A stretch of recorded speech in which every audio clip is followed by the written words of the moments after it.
My name is Sahar Paz. My first name means when night meets day, and that's really my personal mission. I want us to have emotionally intelligent conversations so we can tip the scales towards conscious capitalism. But enough about me. Let's talk about justice. Because justice is up to just us. Now, I don't want you to go out of here, citizens arrest, that's unjust, pull over. No. But I'm talking to the creatives in the room, to the message makers, to the people who understand the union of pain points, data, voice, and imagery. Now, talking about a justice at a time like this, y'all, is no joke. I like to think of myself as a conscious leader, someone that's woke. I definitely know that I'm an empath, so I feel you. And the tribe that I've attracted with this vibe for the last 10 years with Find Your Voice is pretty open. We're aware of social issues. So when this came out, that Sahar Paz is speaking at Creative Mornings and it's about justice, my phone blew up. People sliding in my DMs, voicemails, emails, texts. Right, Shoshana? We have to talk about the planet, the animals, incarceration, immigration, what's happening to our kids, Me Too, human trafficking. Oh my God, I had to take a knee. Pump your brakes. And I had to remember my core value of the greater good. And I had to remember my and our collective lane of genius as creatives.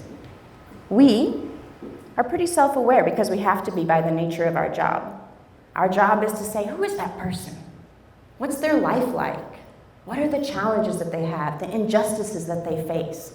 Then how do I communicate to them impactfully so I can place my solution, my product, my service, maybe feed their feel-good fund by having them donate to my cause, by communicating to them impactfully. We have this self-awareness. We are professional communicators. So we figure out how can we infiltrate your life and communicate to you. Then we sit back and see if it works. What's the data say? Did they like it? Did they engage? Are they sharing it? Did they buy it?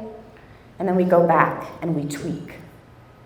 That's thinking logistically. That's thinking emotionally. That's thinking effectively. And going back to the drawing board and doing it again and again and again. What if justice was like that? What if we took a problem and looked at it logically, emotionally, and communicated in a way that was effective, and redid it again and again and again? So that's how we're going to look at justice, through our lens of genius, through our ability to know what another person might be going through and how we can communicate to them effectively. Justice is up to just us. We live in a time where consuming more content than ever before. And guess what? All of y'all are voices of impact. All of you have the ability to be a journalist because you have a phone in your pocket. And media, the news, is eating that up. And they're replicating that. So whatever's happening with immigration, with human trafficking, with Me Too, with the kids, comes from your phone, it goes on the news, and then it gets replicated in content. It's an exciting time for justice because so much injustice is coming to light. It's in front of us, and we are being fed it day in and day out, day in and day out. News, Facebook, Instagram, Medium, go on and on and on. So our superpower as creatives is that self-awareness. We break through the cognitive bias so that our words are impactful for other people. Maybe you've put those two words together before, maybe you haven't. But cognitive bias is human nature. It's our brain saying this is one and done. If I've had something explained to me repetitively, whether it's, I know I'm gonna come to Ramen Tatsuya and get great service and good food, so I'm gonna fill in the blank about how that experience is gonna be. Or perhaps you're in a place that you wanna talk to someone. You know who you can go to talk professionally versus personally. One and done. When you have been given an experience over and over, you fill in the gaps. Your mind begins to fill in that narrative. Your cognitive bias may pass the buck. So if all this injustice is coming up and it's in our face, Sometimes our cognitive bias fills in the blank and gives it the boot. Okay, let's think about last week.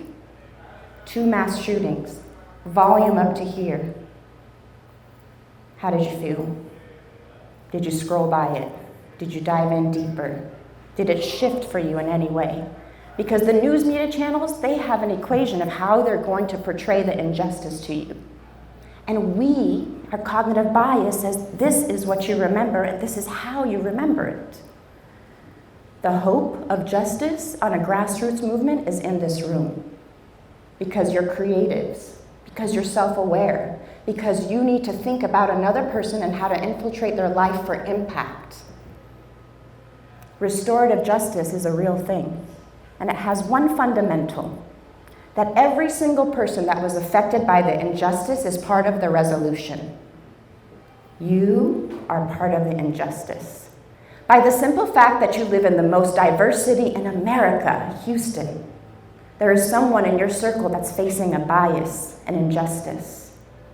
By the simple fact that Houston is a human trafficking hub, you are part of the injustice. You probably have a woman or two in your life. 80% of us have been assaulted. You can be part of this resolution. So, as creatives, I'm asking you to be the conscious leaders that you are and to be the change agents. To understand that justice is a grassroots movement, that it can be up to you. I've met so many of you in here that are actually creating businesses for social impact. Social impact is no longer for the nonprofits, community leaders, and activists. They're for every single one of us. That is justice. I'm super duper interested in cognitive behavior, cognitive bias, and our freedom to speak, to feel, because the first 7 years of my life, I didn't have that.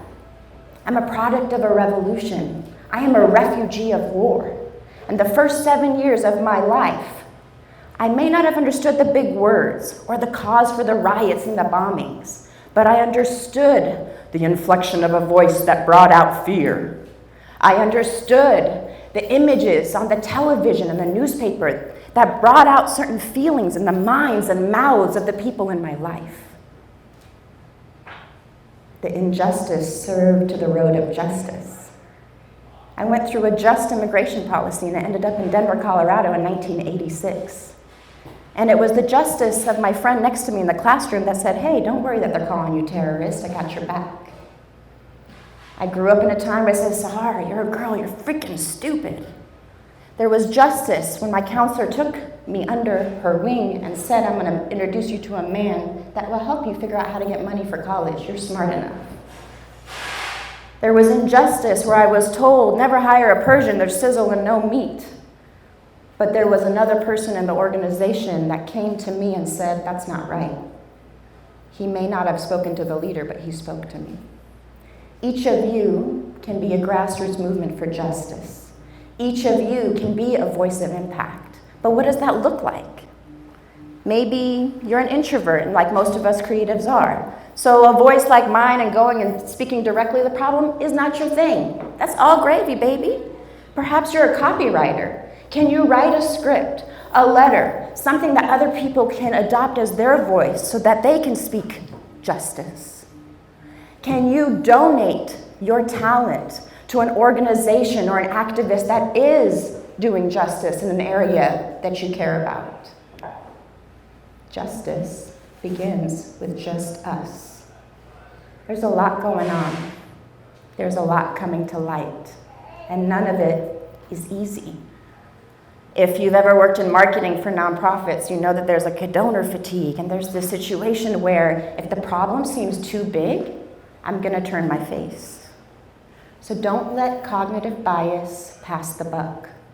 Before your mind tunes it out, let your heart tune it in. How can your voice be leveraged to bring justice on a grassroots level? What conversations can you start? Who that is marginalized can you have the conversation with? And how can you create content that equips people to fight justice in their way? Justice is up to just us. We are the ones that we've been waiting for. In this room, there are people who want to teach you how to love, 15 pillars. In this room, we have people who want you to rethink food so you understand the planet and the animals. We have people in the back that create media to change minds. We don't need a nonprofit or a public leader. Justice is up to just us. We are the ones we've been waiting for. Thank you.